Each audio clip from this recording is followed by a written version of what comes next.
paz do Senhor Jesus. Olá, tudo bem? Seja bem-vindo a mais uma aula aqui no canal.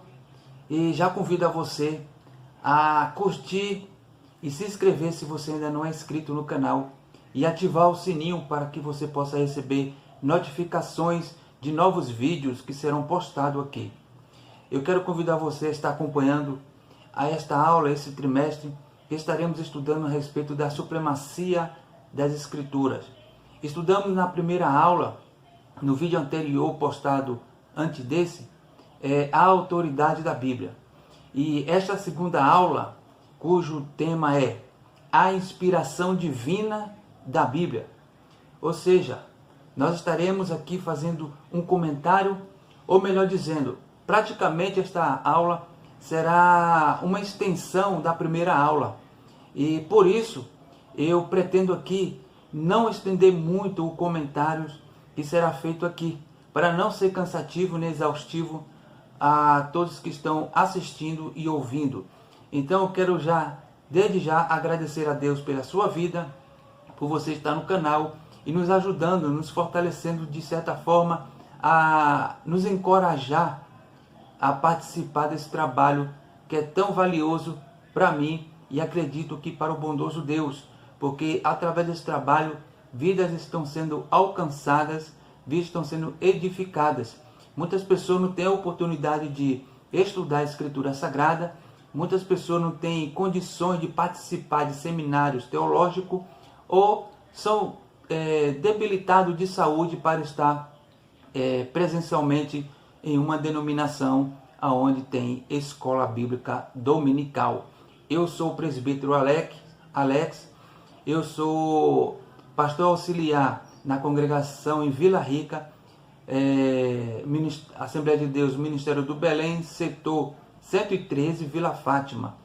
Então, eu estou aqui para complementar, na verdade, para ajudar os irmãos a participar e incentivá-los e incentivá-las a estar também presencialmente nas escolas bíblicas, ok? Dito isto, eu quero convidar você a atentar para a introdução desta aula, que diz assim: a inspiração divina das Escrituras foi operada sobrenaturalmente pelo Espírito Santo, que nos deu a Bíblia, a única revelação escrita de Deus para a humanidade. Nesta lição, veremos que a inspiração da Bíblia é divina, verbal, plenária. Nesse sentido, a Bíblia Sagrada é para o crente salvo a inspirada, inerrante e infalível palavra de Deus. Então, nós notamos que a partir dessa introdução, notamos que ela faz uma extensão do texto final da primeira lição. Então, eu quero aqui não ser muito cansativo a vocês, mas ser conciso nos comentários. Eu quero aqui já iniciarmos no primeiro tópico, que diz a doutrina da inspiração bíblica, que diz assim o seu primeiro subtópico: a inspiração bíblica é divina.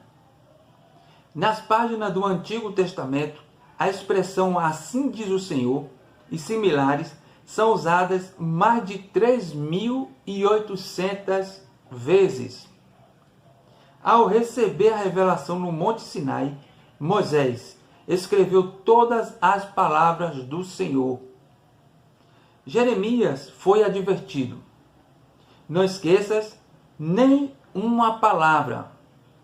Está lá em Êxodo, está lá em Jeremias 26, versículo 2. No texto do Novo Testamento, Paulo disse que usava as palavras que o Espírito Santo ensina. Primeira carta aos Coríntios, capítulo 2, versículo 13. João assegura que o Senhor lhe revelou coisas que brevemente devem acontecer. Apocalipse, capítulo 1, versículo 1. Jesus asseverou que até os sinais diacríticos do texto hebraico eram inspirados.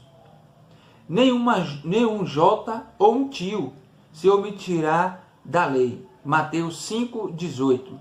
Assim sendo, as Escrituras reivindicam que a mensagem bíblica veio da parte de Deus. Então, temos aqui já o primeiro ponto a se considerar. A mensagem, ela vem de Deus. O conteúdo da Escritura Sagrada provém de Deus. O que está escrito aqui na palavra de Deus é a palavra de Deus. Ou seja, eu sei que estou sendo um pouco redundante em dizer isto, mas é bom enfatizar que a Escritura Sagrada, ela foi inspirada pelo Espírito Santo, que agiu sobre os homens que a escreveram, de tal forma que preservou as suas faculdades mentais para que eles não cometessem erros. Então, nesta lição, nós tentaremos aqui ser mais breve possível nos comentários e conciso e mais claro possível para que os irmãos entendam que esta lição sobre inspiração bíblica, ela é um pouco complexa, mas também não é difícil de entender. Então, por isso, eu convido a você a atentar para o segundo subtópico, que diz: a inspiração bíblica é verbal. Ratificamos que a Bíblia é divinamente inspirada, segundo está escrito na segunda carta de Paulo a Timóteo, no capítulo 3, versículo 16. Essa tradução vem do termo grego theopneustos, que significa literalmente soprada por Deus. Desse modo, a inspiração é chamada de verbal porque Deus soprou nos escritores sagrados aquilo que deveria ser escrito. Porém, os autores bíblicos não foram usados automaticamente, como se escrevessem um ditado. Eles foram instrumentos de Deus e cada qual com sua própria personalidade e talento escreveram inspirado pelo Espírito Santo, segundo está escrito lá na segunda carta de Pedro, no capítulo 1, versículo 21. Essa ação divina foi tão intensa que todas as palavras registradas na Bíblia eram exatamente as que Deus queria ver empregadas nas Escrituras. Então, vemos aqui que a inspiração ela é verbal. Como diz aqui o escritor, ela foi soprada. Inspiração, eu quero aqui esclarecer o que é inspiração. Inspiração é soprar algo, né? Que foi soprado. E quando diz verbal, que soprou as palavras.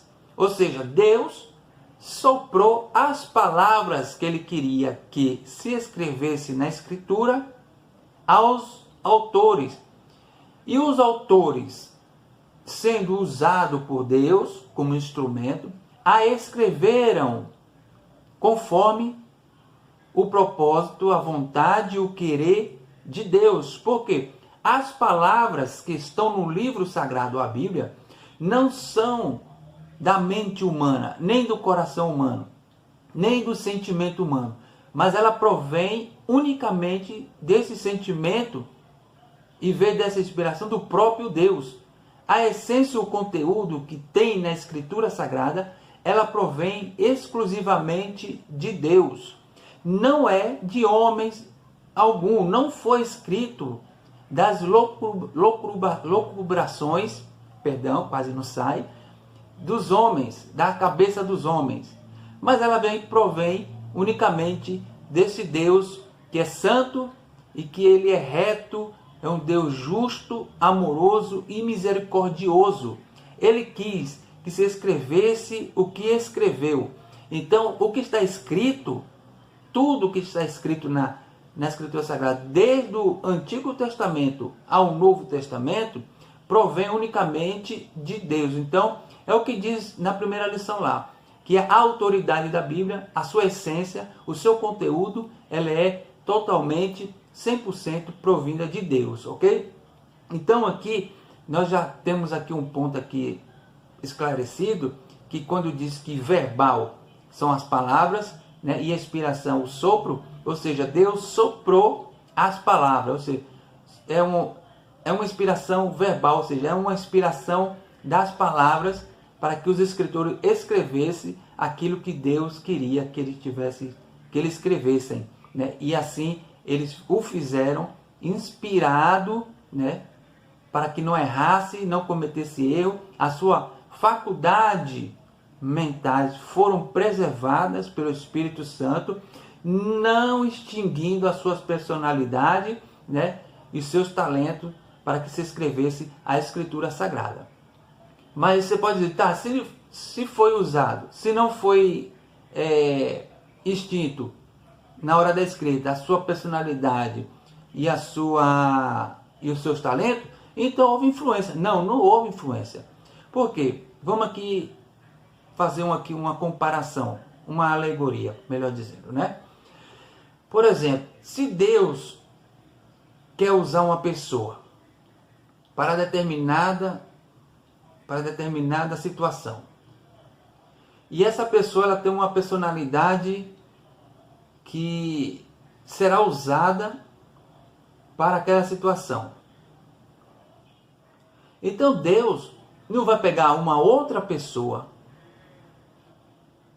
que tem uma personalidade que não vá chamar a atenção, né, daquela situação, para levar aquilo, né, para levar a mensagem de Deus a cabo.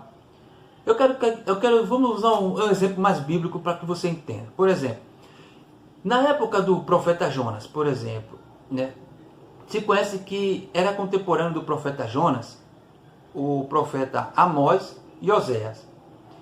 Quando Deus quis falar com o povo de Israel, Deus pegou Jonas, que era um profeta, que ele sempre profetizava àquele povo mensagens edificantes, que edificava o povo, que mexia com o emocional do povo, que o povo conhecia o profeta Jonas, tinha uma certa admiração pelo profeta Jonas, e que Jonas não profetizava, né, juízo, mesmo sabendo que o povo naquela época estavam cometendo muitos erros. Jonas, por causa disso, não deixou de ser profeta de Deus. Mas Deus conhecia o caráter de Jonas e como ele era carismático para com o povo. Então o que é que Deus faz? Deus traz Oséias e traz Amós da fronteira de Judá para pregar em Israel. Então, e o que é que Deus faz com Jonas? Deus pega Jonas e leva Jonas para Nínive. Tirou Jonas de cena, né, por causa do carisma de Jonas que ele tinha com o povo, e traz dois profetas que não era tão conhecido assim com o povo, para profetizar juízo sobre o povo, porque Deus conhecia Jonas, que Jonas não ia querer profetizar juízo para o povo no qual ele pertencia, que ele amava a nação, ele amava a nação, né? Ele tinha um sentimento, né, ímpar pela nação. Era um profeta que profetizava muitas coisas boas e acontecia. Está lá no livro Históricos, né? Você pode pesquisar na história. E Deus traz dois profetas de fora para atravessar a fronteira de Israel, de Judá para Israel, para profetizar para aquela nação. Ok? Inspirado por Deus. Porque Jonas tinha um coração bom e que não queria profetizar para o seu povo o juízo. Deus tira Jonas de cena, leva Jonas em direção diferente para Nínive, para pregar em Nínive, porque ele tinha um certo ranço. A personalidade de Jonas era forte, então Deus percebeu que ele poderia pregar lá em Nínive, né, com sua personalidade, e trouxe dois profetas com personalidade fortes, né, personalidade forte, que seria usado para pregar o juízo contra o povo de Deus que estava caminhando em injustiça, em adultério contra o Deus Todo-Poderoso. Então você entendeu o que Deus quer dizer? O que eu estou tentando dizer aqui para você, quando Deus quer usar uma pessoa em determinada situação, é porque Ele já viu nessa pessoa a personalidade certa para que Ele vá e fale dele com a personalidade da pessoa, sem mexer na personalidade nem no talento da pessoa para determinada obra. Então, por exemplo, Deus pode me usar a minha personalidade, né, os meus talentos, para determinada situação, o propósito de Deus. O que Deus quer que eu faça, Ele não quer que outro faça. Porque é para mim fazer, porque eu tenho a personalidade certa para fazer aquilo que Deus quer que eu faça. Você entendeu o que eu estou tentando passar para você? Então, a inspiração bíblica, quando o escritor diz aqui, ela foi uma inspiração soprada às palavras, uma inspiração verbal, né? Deus falou e cada escritor foi usado conforme a sua personalidade. Por exemplo, Pedro. Todos nós conhecemos que Pedro era uma pessoa esquentada. Então, Deus, né, inspirou Pedro para escrever para um determinado grupo, né, que usou sua personalidade para divertir, para chamar a atenção, para exortar determinada comunidade, determinado grupo, porque a personalidade de Pedro era essencial para aquela determinada situação. Outro, Tiago. Tiago também tinha uma personalidade, todos nós sabemos que Tiago, ele estava estudando com os fariseus, ele tinha uma personalidade forte também. Então a personalidade foi usada para determinar situação, para determinado grupo. Aí nós vamos agora para Paulo. Nós conhecemos que Paulo também tinha uma personalidade forte e a personalidade de Paulo foi essencial para a obra de Deus, né? Aos gentios, para se apresentar aos gentios por meio de Paulo. Porque Paulo tinha personalidade e talentos. E qual eram os talentos de Paulo? Paulo era poliglota, Paulo conhecia de cultura, era um homem estudado, conhecia de filosofia.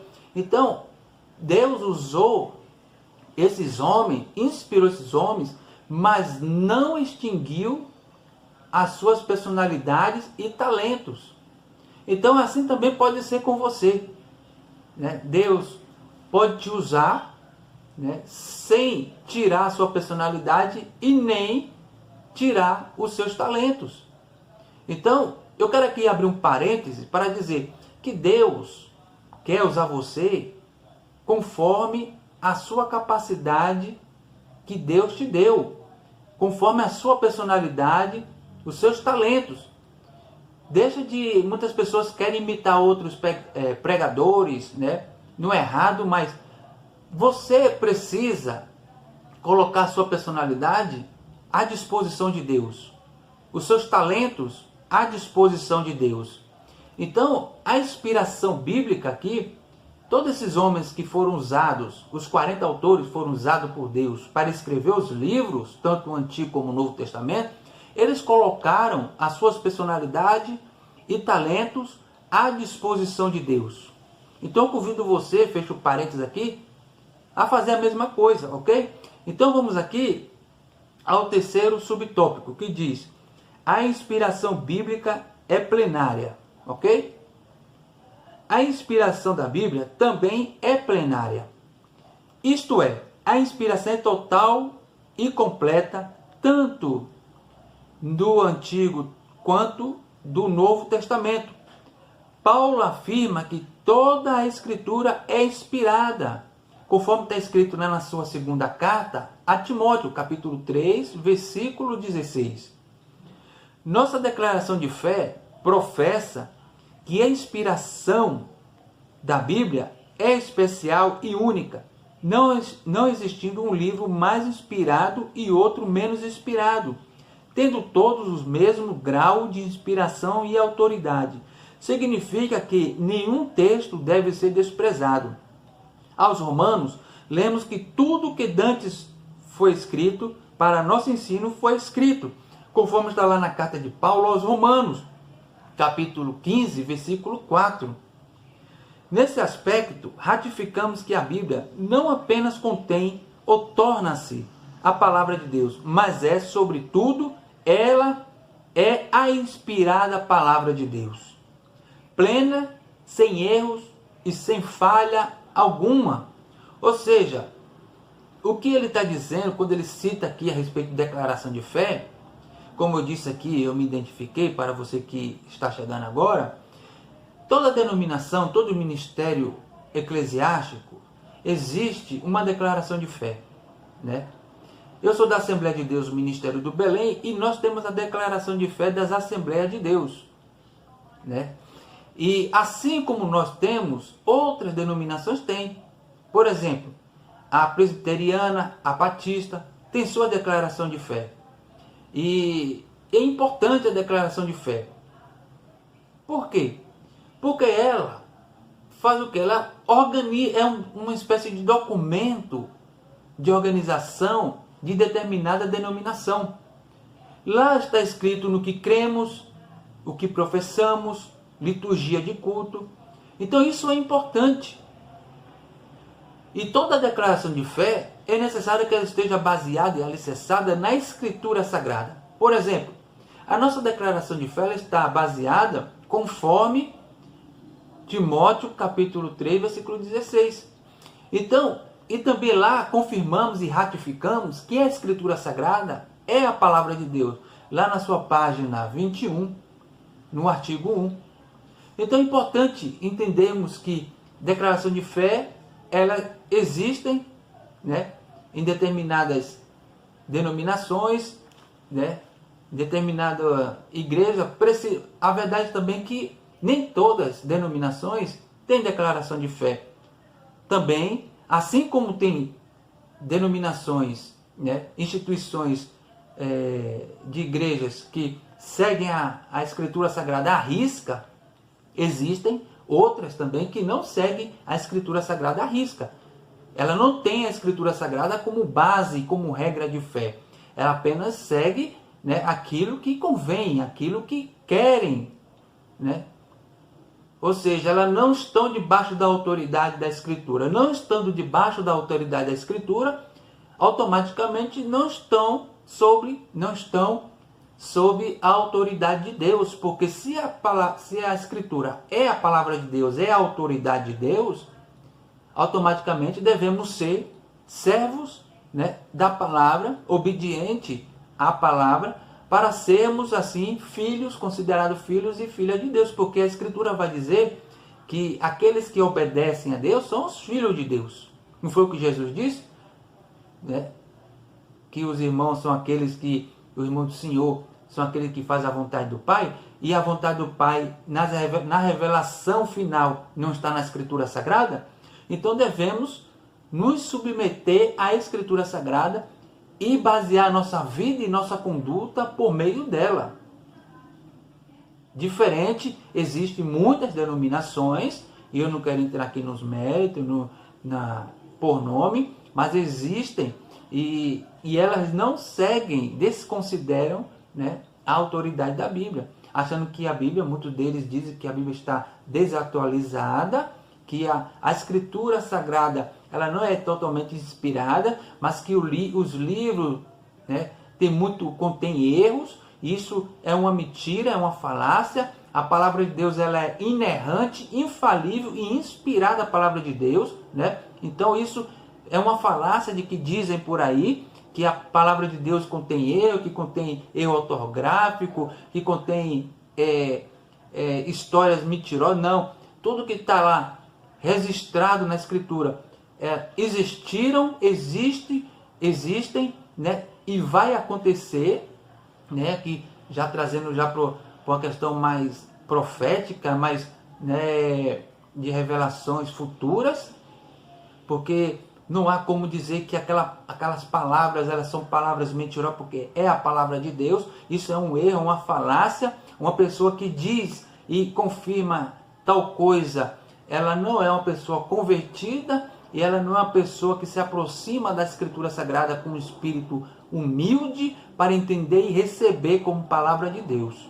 Então, muito cuidado com o que dizem por aí, né? Antes de dar ouvido a esse tipo de pessoa, certifique-se, né, de quem está falando, quem é que está falando, de onde provém, qual é a fonte, para que você não seja enganado, ok?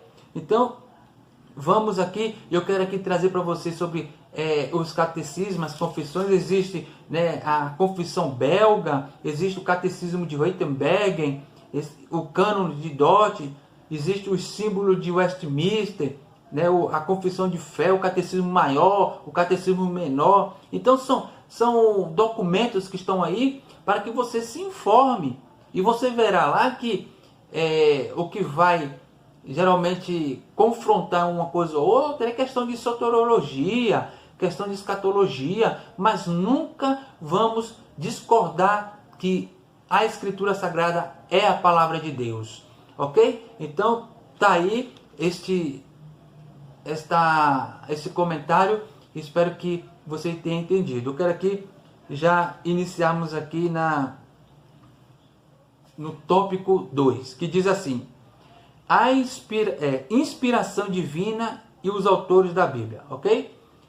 Subtópico 1 diz assim: a inspiração dos autores. O Espírito Santo garantiu a liberdade dos escritores bíblicos conforme a capacitação de cada um. Portanto, a Bíblia possui particularidade quanto ao gênero literário, gramática, vocabulários e outros. Apesar disso, os autores não se tornaram intérpretes do divino. Isso porque Deus não inspirou aos escritores apenas os pensamentos ou as ideias. O Espírito Santo também inspirou cada uma das palavras que expressam com exatidão a mensagem divina. Então, o que ele quer dizer aqui é o seguinte: ao contrário dos céticos, nós cremos que a Escritura, ela foi inspirada, né, palavra por palavra. E o escritor teve suas faculdades mentais preservadas, suas emoções, seus sentimentos preservadas para que não interferisse no que seria escrito. E cada palavra aqui, ela foi escrita para expressar um sentimento não do homem, mas do próprio Deus. Né? Então, as ideias, elas foram, vamos dizer assim, as ideias dos homens foram suprimidas, para que não viesse à tona e não se expressasse nas escritas. Então, o que estava aqui sendo escrito eram os pensamentos de Deus, a vontade de Deus. As palavras que estão no livro sagrado, a Bíblia, são as palavras do próprio Deus. Por isso dizemos que quando o livro está aberto, Deus fala conosco. Ele fechado, é Deus calado. Então precisamos ter isso em mente, o cristão precisa ter isso em mente, que precisamos sempre abrir a Escritura para ouvir a voz de Deus por meio das suas palavras. Ok? Então, eu quero aqui trazer o segundo subtópico, que diz: as limitações dos autores. Os escolhidos por Deus para escreverem a Bíblia eram pessoas assim como nós, inclinadas às mesmas paixões e falhas. Então, está escrito lá em Tiago, capítulo 5, versículo 17, diz que nós estamos sujeitos à mesma paixão, assim como, né, o profeta. Então, Moisés, por exemplo, mesmo sendo o autor do Pentateuco, foi impedido de entrar na terra prometida, porquanto transgredira contra o Senhor no deserto de Zim. Está lá escrito em Deuteronômio, capítulo 32, versículos 51 e 52. Então, entretanto, nenhum texto das Escrituras, quanto à sua inspiração e veracidade, está condicionado às limitações de seus autores humanos. Ou seja, aqui diz que Deus, né, por sua bondade, né, ele usou os escritores das Escrituras Sagradas que eram homens, como diz aqui, como eu e você, e aquilo também que eu disse aí alguns minutos atrás, que Deus quer usar você conforme a sua personalidade, os seus talentos, e você precisa entender isso. Você precisa entender isso, né? Que Deus usou os escritores da Escritura Sagrada conforme as suas personalidades e talentos para fazer determinada obra. Deus também quer usar você, quer usar o seu talento, a sua personalidade para um propósito específico que Ele quer que você faça. E o que Ele quer que você faça não é para outro fazer. Você entendeu aqui essa comparação de você e os escritores? Você é como eles e eles é como você. Pessoas sujeitas a falhas, mas que foram preservadas as suas faculdades mentais para que o propósito de Deus se cumprisse. Deus pode preservar você para que você não interfira, de certa forma, né, no propósito de Deus, e usar a sua personalidade, os seus talentos para o propósito de Deus e para a sua glória, ok? Então, Moisés, como ele diz aqui, por exemplo, que ele fala, mesmo sendo autor do Pentateuco, né, ele foi impedido pelo seu erro de entrar na terra prometida. Né? Ele fala também que, entretanto, o texto das Escrituras quanto à sua inspiração, ou seja, Moisés cometeu um erro? Cometeu. Né? Ele cometeu o erro, todos nós sabemos a história, não vou precisar entrar aqui nesse mérito. Cometeu erro, mas isso fez com que Deus recuasse em usá-lo e inspirar para escrever o Pentateuco? Não. Você comete erro? Comete. Mas quando Deus quer te usar para determinada obra, Ele não vai te usar? Vai te usar. Ele vai te usar. Então, temos que ter isso em mente, porque muita gente pensa assim, que ela precisa ser extremamente inerrante para que Deus use. Não. Porque nós somos sujeitos às falhas, como diz Tiago. Nós erramos em pensamentos, palavras, muitas das vezes erramos muito. Mas a misericórdia de Deus é tanta, né? Nem por isso você deixa de ser filho, nem por isso você deixa de ser filha, que Deus pode te usar. Como eu disse, Deus preserva a sua faculdade mentais, usa a sua personalidade, o seu talento para determinado propósito no qual Ele tem. Então, tenha isso em mente e não desanime, porque Deus é a vontade dEle de usar você e usar a mim. Então vamos aqui ao terceiro subtópico, que diz assim.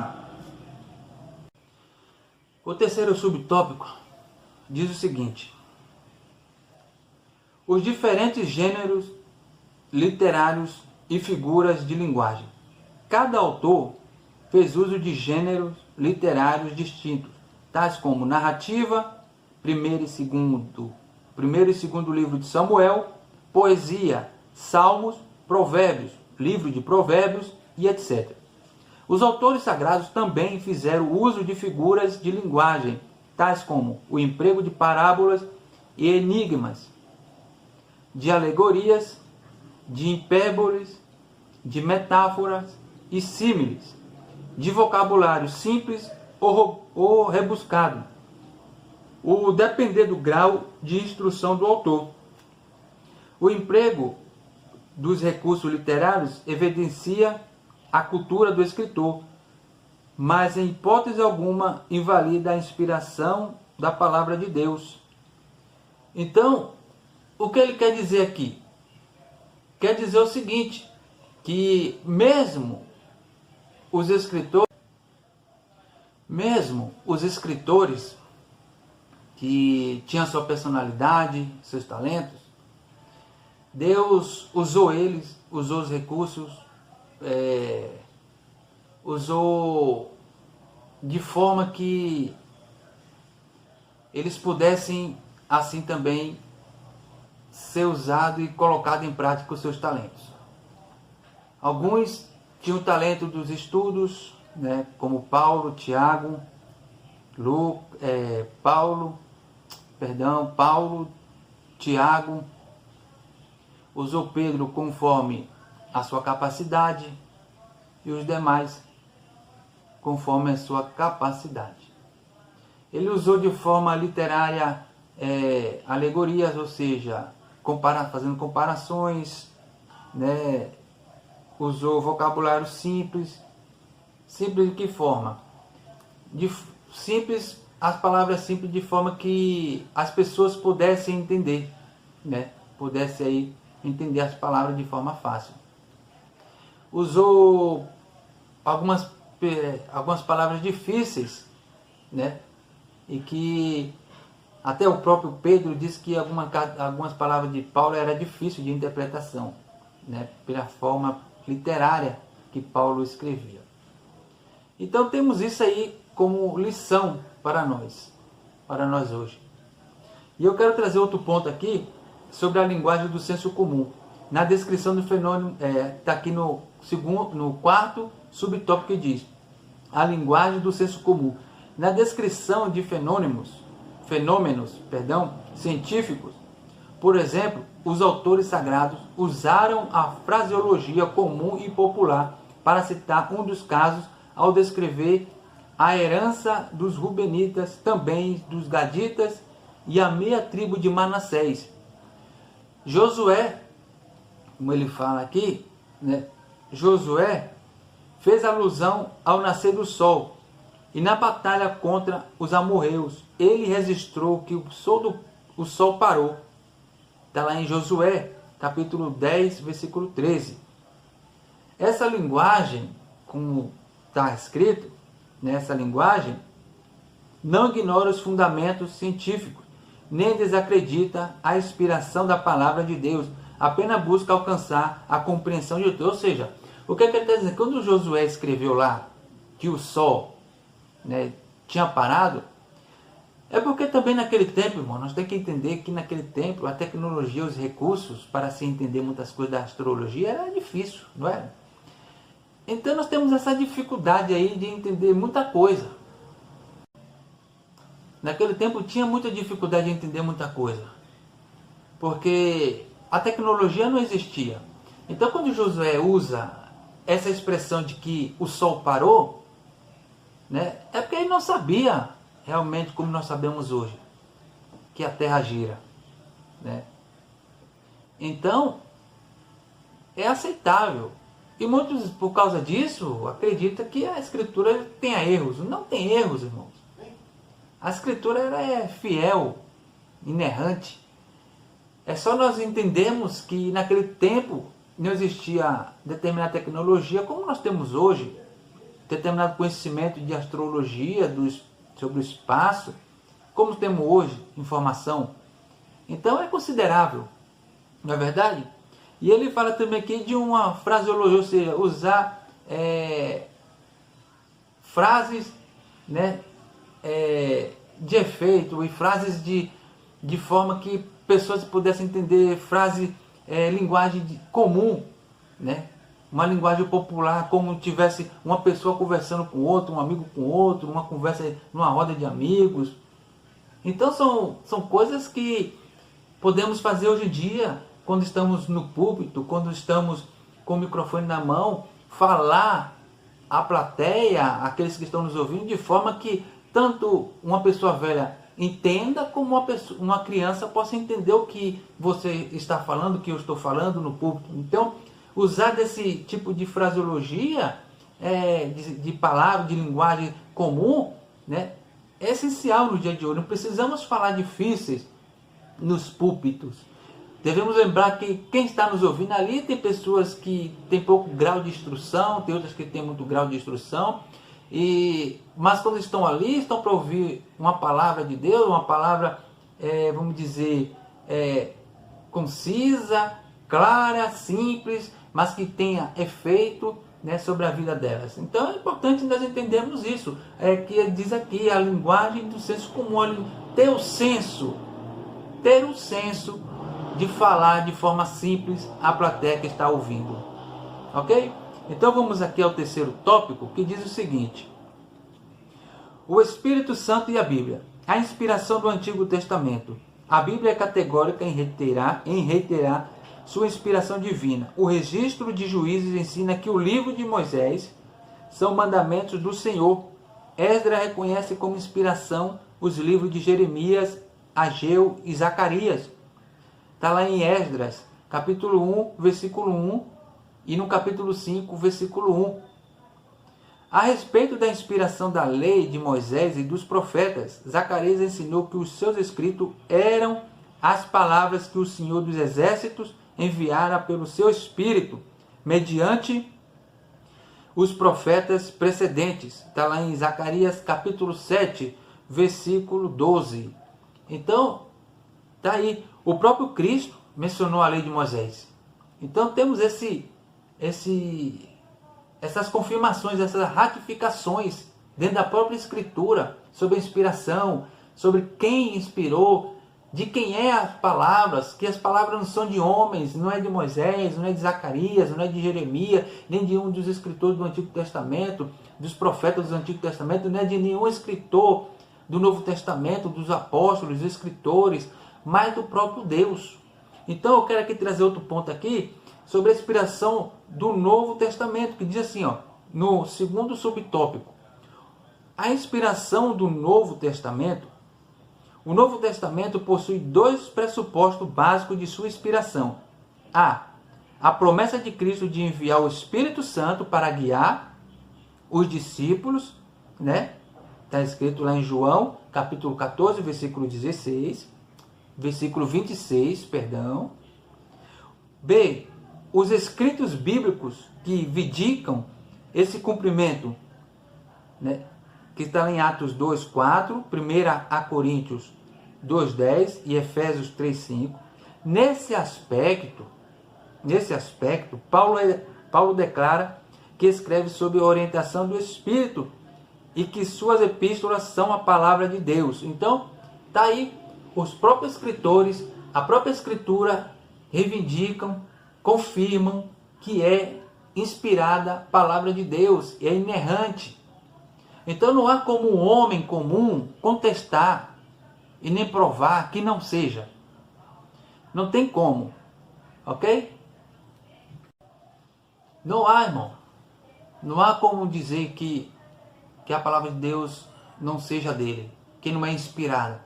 Porque nós podemos notar que a Escritura, os autores viveram em tempos diferentes.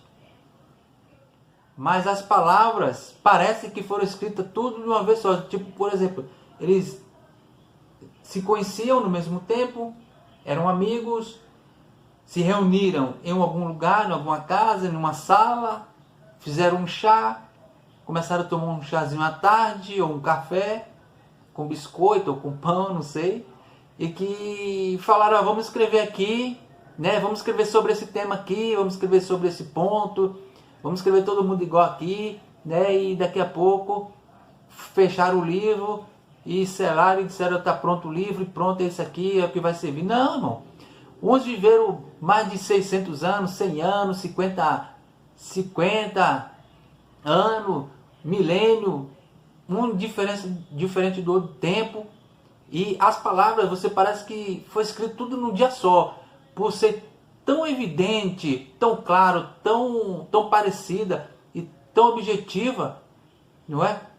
Que só se pode notar e ter certeza de uma coisa, que ela foram inspirada e não é palavra de homens, porque eu poderia escrever aqui um texto agora, aqui, e amanhã tentar reproduzir o texto sem olhar e sair tudo errado. Não é verdade? Você pode aí na sua casa fazer esse teste, se porventura passou isso por sua cabeça, de escreva pelo menos uma folha. Escreva aí uma folha e amanhã tente reproduzir essa folha, tudo que está escrito aí nessa folha, amanhã sem olhar. E depois faça a comparação se sair igual. Você vai ver que não vai ser. Por quê? Porque a mente humana é sujeita a falha. Mas quando isso ela é tirada, e aqui inspiração é só o sopro de Deus, as palavras de Deus vêm, são palavras de Deus. Se você for inspirado por Deus para escrever um determinado texto e amanhã você retornar a escrever o texto e olhar, você vai escrever tudo igual, porque não vem de você, veio do próprio Deus, é inspiração. Entendeu? Então, eu espero que tenha sido claro, porque não há como ser, né? Não há como ser uma palavra errada, não tem como a escritura ser errante. Ela é infalível, ou seja, ela é certeza. Entendeu? Então esse é o ponto. E o terceiro subtópico aqui diz o seguinte: a obra da regeneração e a iluminação. Veja que interessante. Terceiro subtópico. A Bíblia ensina que o Espírito Santo testifica de Cristo e convence o mundo do pecado, da justiça e do juízo. João, capítulo 15, versículo 26. Capítulo 16, versículo 8 a 11. Desse modo, o Espírito Santo atua no processo da salvação e produz a fé regeneradora, conforme está escrito lá em Éfeso, né? Em Efésios, capítulo 2, versículo 8. Efésios, capítulo 2, versículo 8. Que vem pelo ouvir a palavra, conforme está em Romanos, capítulo 10, versículo 17. Nesse aspecto, o Espírito Santo não apenas inspirou as palavras da salvação, mas também as aplica ao coração humano, a fim de regenerar os pecadores. Então, vemos que além da inspiração, o próprio Espírito Santo, ele toca nos corações para que receba a palavra não do homem, mas de Deus. Porque entendemos que, como diz, que o homem ele pode falar 1000 palavras bonitas e ainda assim não comover ninguém, não transformar ninguém. Ele pode tocar no sentimento por um instante, mas a palavra de Deus, ela é tão poderosa que ela, além de ela convencer uma pessoa de um erro, ela transforma a pessoa. De que forma? Fazendo com que a pessoa não cometa mais aquele erro. E além de fazer isso, essa pessoa que recebeu a palavra e a instrução e a inspiração do Espírito Santo, ela tem vontade de transmitir também esse sentimento. Então, é poder que nós estamos vendo aqui. Então, é importante nós entendermos este ponto. E aqui, quero aqui pontuar que nessa lição, como eu disse logo no princípio, ela é uma extensão da primeira aula, que fala sobre a autoridade da Bíblia. E essa é a inspiração, essa é a segunda aula. E eu quero aqui que você, medite no que foi dito aqui nesse vídeo, ok? Eu quero aqui concluir a lição que diz o seguinte na conclusão. A Bíblia é a palavra de Deus escrita.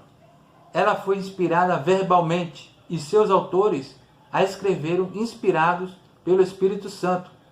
A inspiração da Bíblia é plena. Todos os livros e palavras da Bíblia têm total e completa autoridade.